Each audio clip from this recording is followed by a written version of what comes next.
केंद्रीय मंत्री नारायण राणे की गिरफ्तारी को लेकर के शिवसेना और महाविकास आघाड़ी सरकार पर निशाना साधा है। नारायण राणे ने शिवसेना के मुखपत्र सामना में बुधवार को लिखे गए संपादकीय के संबंध में पूछे जाने पर राणे ने कहा कि संजय राउत वही लिखते हैं जिससे उद्धव ठाकरे खुश होते हैं, वे संपादक होने के लायक नहीं हैं। राणे के अनुसार वे मुझे गैंगस्टर बता रहे हैं।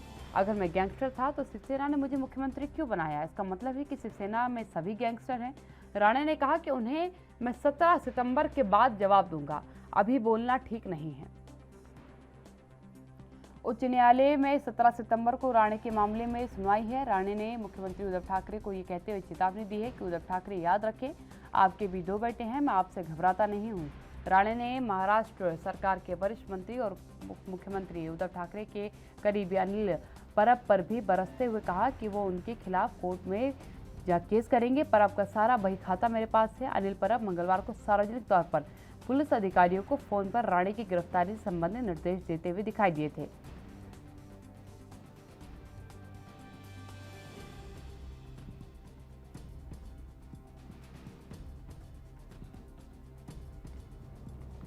तो प्रेस कॉन्फ्रेंस के दरमियान जिस तरीके की नाराजगी राणे की तरफ से सामने आई, उन्होंने सीधे तौर पर कहा कि बतौर संपादक किसी भी पत्र के, अगर किसी अखबार की आप बात करते हैं तो अगर उसका संपादक कुछ लिख रहा है तो निष्पक्ष होना चाहिए। लेकिन क्योंकि इस समय कार्यकारी संपादकीय की बात की जाए तो संजय राउत ही है मुखपत्र सामना के, तो उसको लेकर के राणे ने सीधे तौर पर कहा कि संजय राउत जो है वो संपादक कहलाने के योग्य नहीं है, वो संपादक नहीं हो सकते क्योंकि वो लिखते हैं जो उद्धव ठाकरे को सुनने में अच्छा लगता है।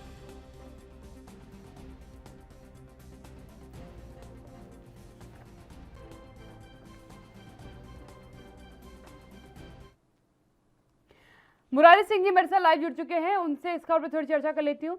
मुरारी जी, महाराष्ट्र की सियासत में एक जबरदस्त नाराजगी देखने को मिल रही है। अब राणे ने जिस तरीके से चेतावनी दी है कि इसका जवाब मैं 17 तारीख को दूंगा, 17 सितंबर को आपका इसका जवाब मिल जाएगा, और सीधी तौर पर कह दिया कि संपादकीय लिखने योग्य व्यक्ति संजय राउत नहीं है क्योंकि संपादकीय में सच लिखा जाता है और संजय राउत वो लिखते हैं जो उद्धव ठाकरे को पढ़ने में अच्छा लगता है।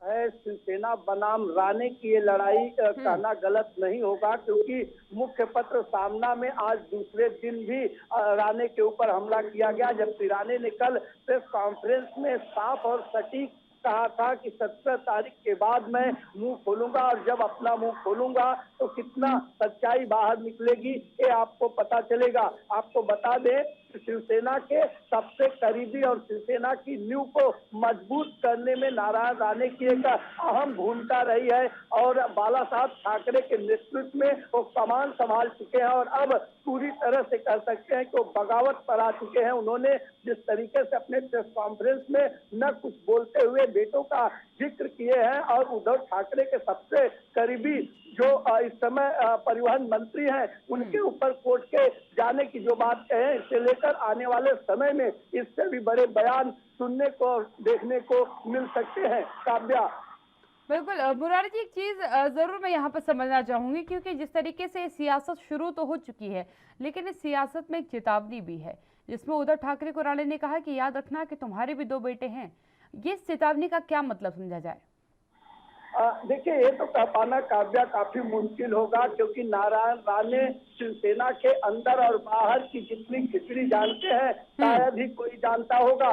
शिवसेना कैसे बड़ा हुई, उद्धव ठाकरे कैसे बड़े हुए, राजनीति में कैसे अपनी सियासत को आगे बढ़ाए, सारे चीजों को बारीकी से नारायण राणे जानते हैं और शिवसेना भी नारायण राणे की कमजोरियों को जानती है और यही वजह है कि दोनों के बयान एक के बाद एक बढ़ चढ़ के आ रहे हैं। देखना होगा, इंतजार करना होगा कि जब नारायण राणे अपना मुंह खोलेंगे तो क्या कुछ शिवसेना की तरफ से वो कहेंगे। जी बिल्कुल मुरारी जी, गैंगस्टर शब्द का एक जो है बार बार ये सामने आया जिसके बाद राणे ने सीधे तौर पर कह दिया कि ठीक है, अगर आप मुझे गैंगस्टर बता रहे हैं तो शिवसेना ने क्यों मुझे मुख्यमंत्री बनाया, और अगर उसने मुझे मुख्यमंत्री बनाया तो इसका मतलब है कि शिवसेना में सारे के सारे गैंगस्टर्स हैं।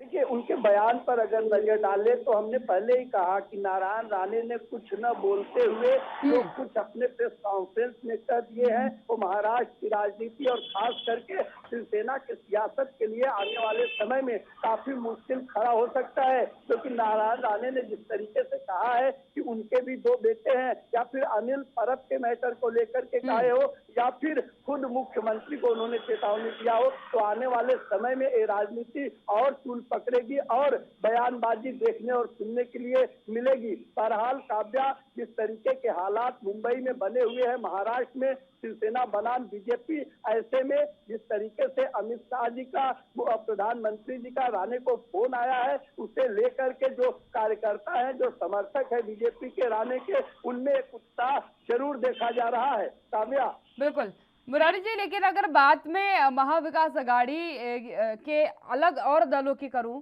तो क्या वो भी उसी प्रकार से इस पूरे मैटर को ले रहे हैं जिस तरीके से शिवसेना ले रही है? काव्या, देखिए, अभी तक महाविकास अघाड़ी में जो मेन मुखिया हैं एनसीपी प्रमुख शरद पवार, उनकी तरफ से अभी तक कोई बयान, कोई स्टेटमेंट नहीं आया है। उनके प्रवक्ता नवाब मलिक, जो समय समय पर अपने बयान के लिए जाने जाते थे, वो भी खामोश बैठे हुए हैं। इस समय शिवसेना का साथ अगर कोई दे रहा है तो कांग्रेस के जो नेता हैं वो कहीं न कहीं बयान देते हुए दिखाई दे रहे हैं। फिलहाल शिवसेना अपने मुख्य पत्र सामना अपने कार्यकर्ता और नेताओं के जरिए राणे पर हमलावर बनी हुई है। बिल्कुल मुरारी, अगर आगे की बात करें हम, आगे क्या कुछ कॉन्सेप्ट लेकर के चलेगी, क्योंकि अब सीधी है, राणे ने क्लियर कर दिया है कि वो आगे भी अपनी जन आशीर्वाद रैली को कंटिन्यू रखेंगे, उस पर अभी कोई रोक नहीं है, वो कंटिन्यू चलेगी।